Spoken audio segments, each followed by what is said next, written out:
year, President Trump has been engaged in just a stunning array of acts to enrich himself and his family, using government policy, the power of the White House, to essentially trade away U.S. policy, U.S. national security secrets in exchange for investments in Trump himself, making himself rich off of being president of the United States.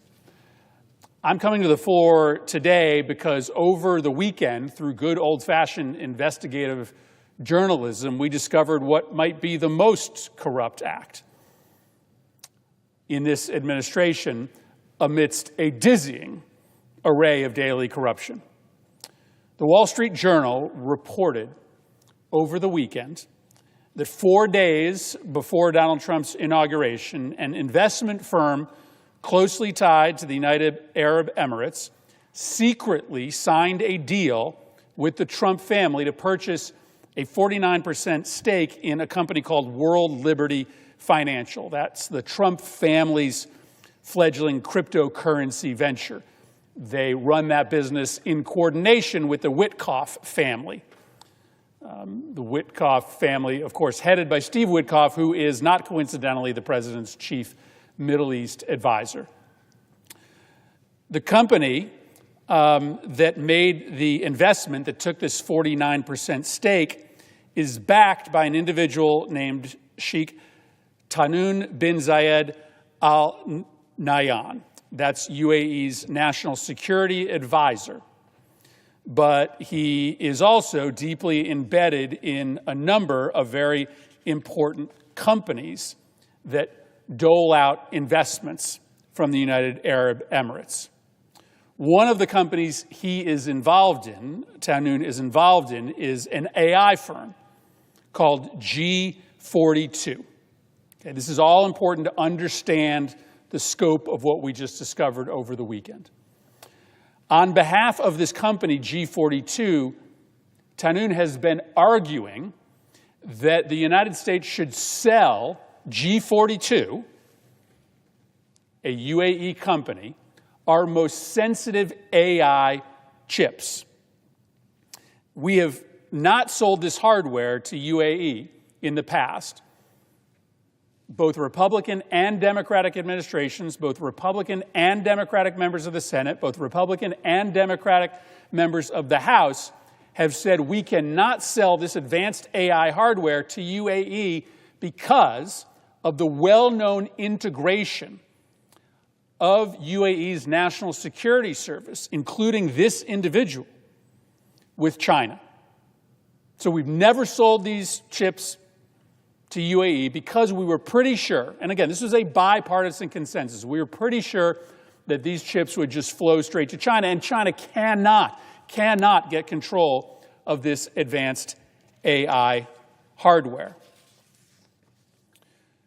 It was shocking to most national security experts, shocking to Republicans and Democrats in Congress, when, shortly after the president's inauguration, he decided, against the advice of his national security advisors, to sell these chips to the UAE, and in particular to this company owned by Sheikh Tahnoon. Let me just accentuate the bipartisan nature of the opposition to this decision to transfer the technology to the UAE. In 2024, Republican chair of the House Foreign Affairs Committee, Michael McCaul,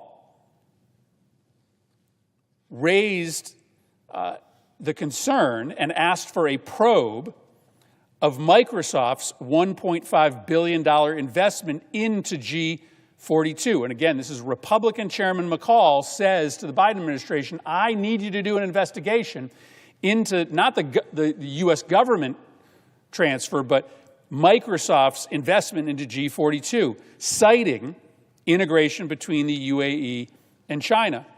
As I noted, it has been reported that this decision to sell these chips, valued at $1 billion, was done over the objection of the senior national security officials, including the senior director for technology at the NSC, who argued for restricting access to these advanced chips.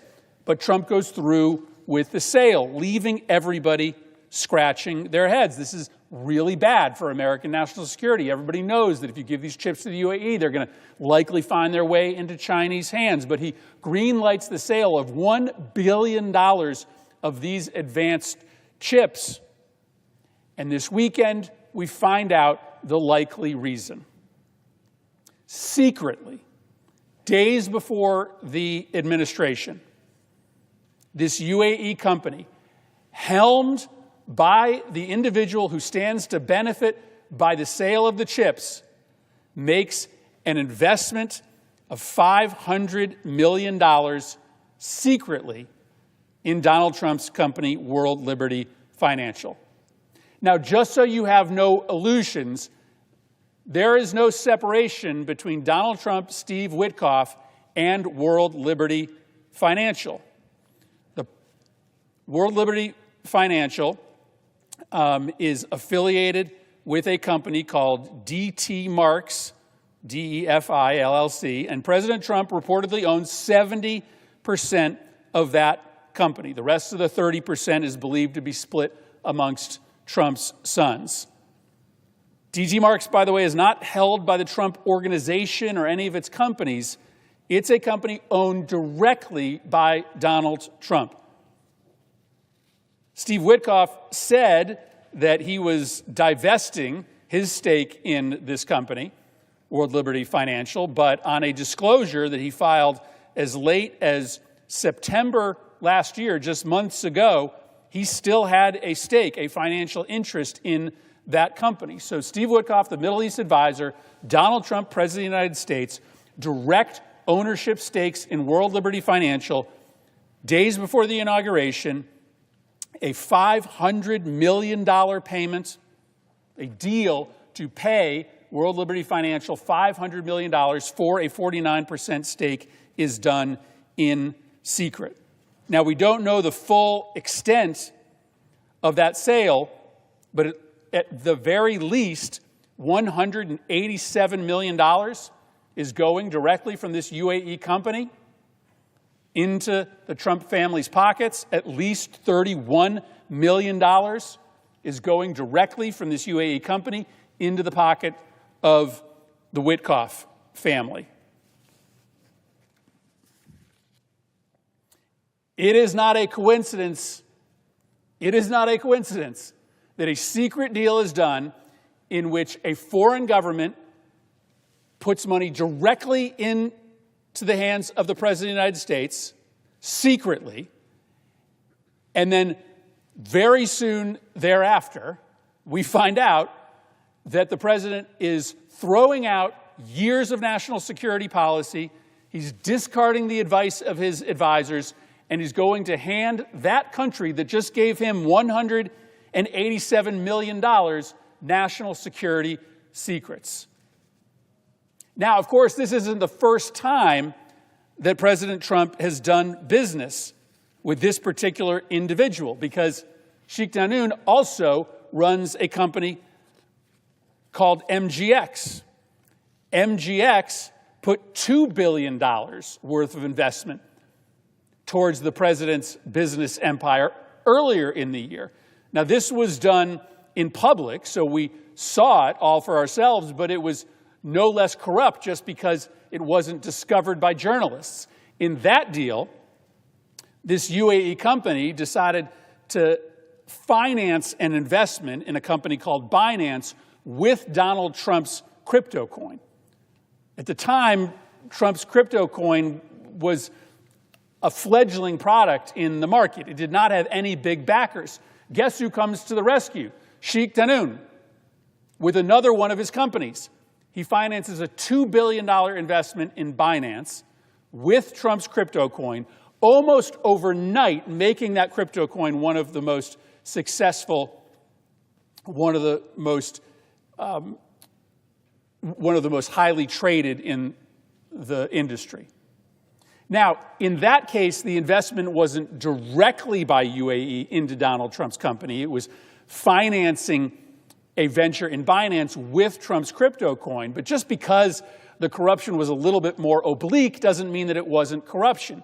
In this case, it is a direct investment by a foreign government, $500 million directly into a company controlled and run by the President of the United States.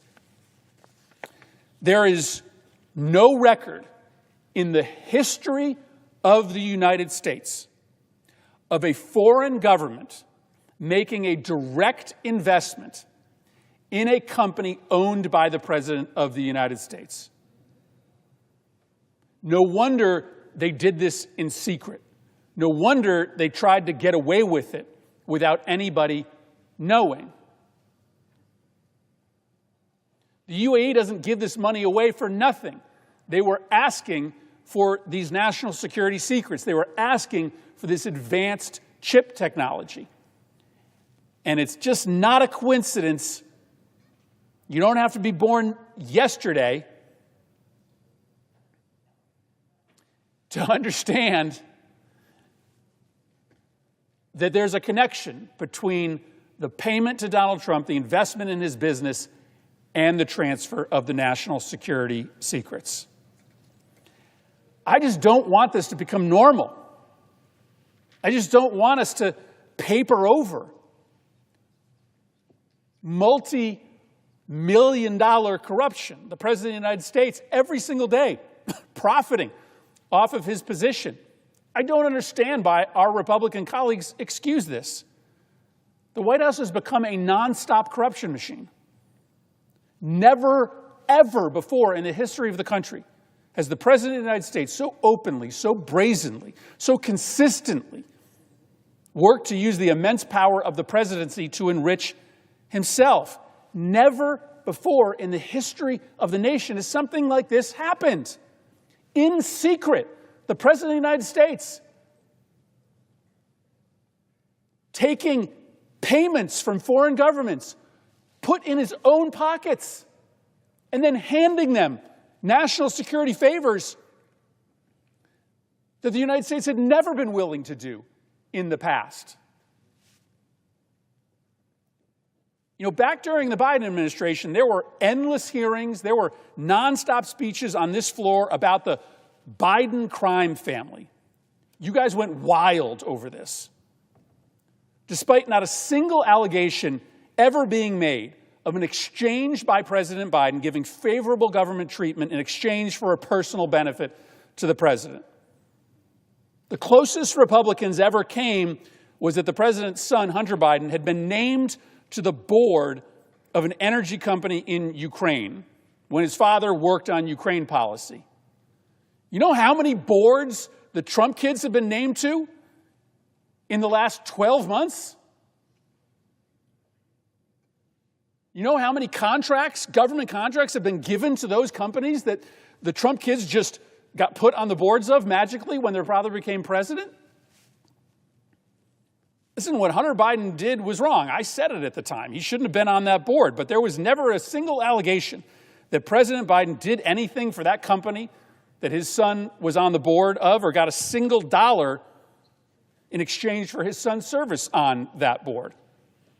Investigation speeches, hundreds of hours on Fox News, not a single allegation. Trump enriches himself every single day off his office. Every single day. Foreign governments buy him things, luxury planes, investments in his company, sweetheart deals, licenses to build hotels, all in exchange for favorable treatment from the United States government. It's all out there in the open for people to see. This was a case in which they knew it was so egregious, it was so wrong that they did it in private. What we are talking about here is stunning. A secret payment of at least $187 million to Trump's family, a payment of at least $31 million to the family of Trump's top Middle East advisor, and then soon after a gift of national security secrets to the UAE that up until those two secret payments, every American president had refused to give. That is corruption. Those are the elements of a bribe. This is potentially criminal conduct. The rule of law may be suspended today. Republicans may not be willing to do anything about this corruption simply because the president is of your party. For now, Trump and his friends may get away with these crimes and with this corruption. But the rule of law is coming back.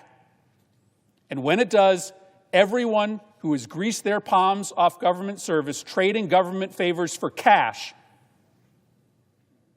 and violating the laws of this nation are going to jail.